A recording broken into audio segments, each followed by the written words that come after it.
Hello and welcome to a Doha Debates Special event coming to you from the headquarters of the Qatar Foundation.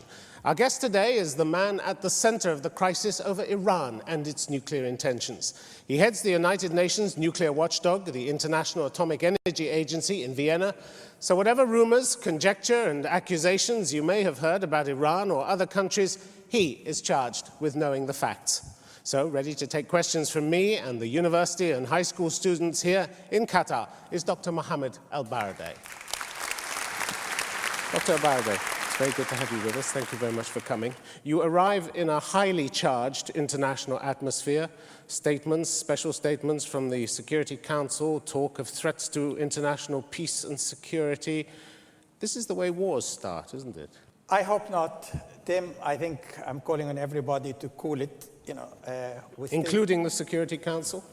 I think Security Council is basically calling on Iran to work to build confidence. I don't see a threat there, but I see the Security Council as lending its weight, political weight, behind the work of the International Atomic Energy Agency.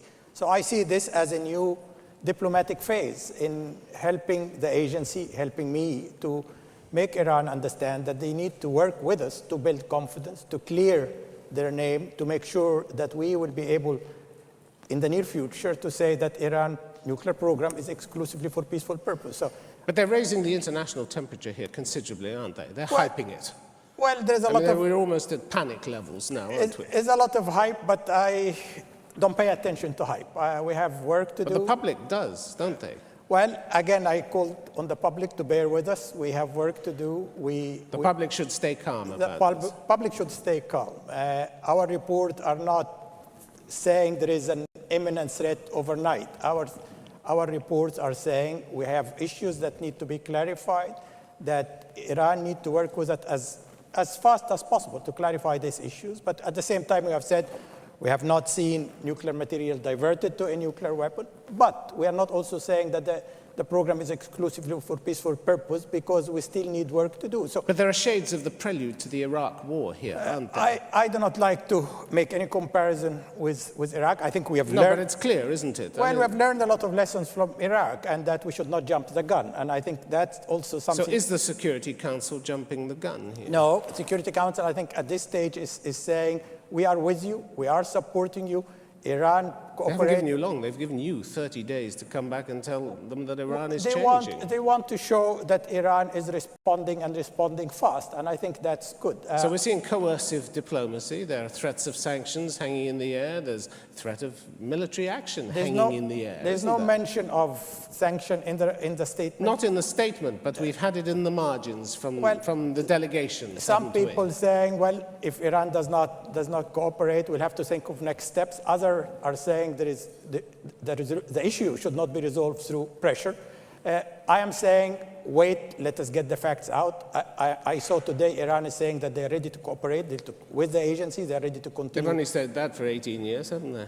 Well, not really. I mean, for 18 years, the program has been undeclared, and that's why it created a lot of these problems. So they lied their heads off for 18 years? Their arguments at that time that they could not be above ground because they were under sanction. However... They lied, didn't they? Yes, they... Repeatedly. They cheated the system. They had an obligation to do everything above board. They did not do that.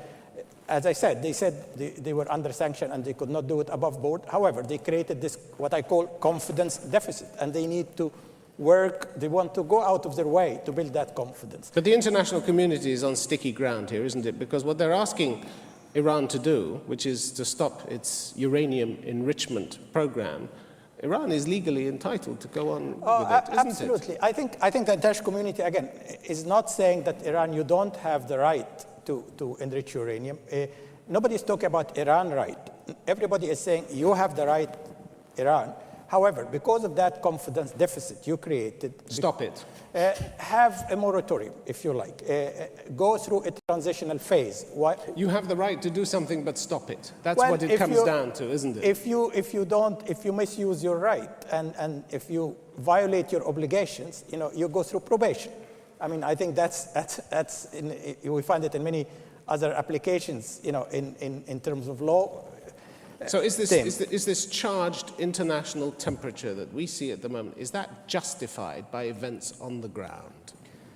You have America whipping it up, you have Britain whipping it up, you have France whipping it up. Are they justified in I think there putting is it at that I think level? there is a justification in telling Iran, and I am telling Iran the same, that after 3 years of robust verification, the fact that I am not yet able to say, yes, this program is exclusively for peaceful purpose, is a matter of concern.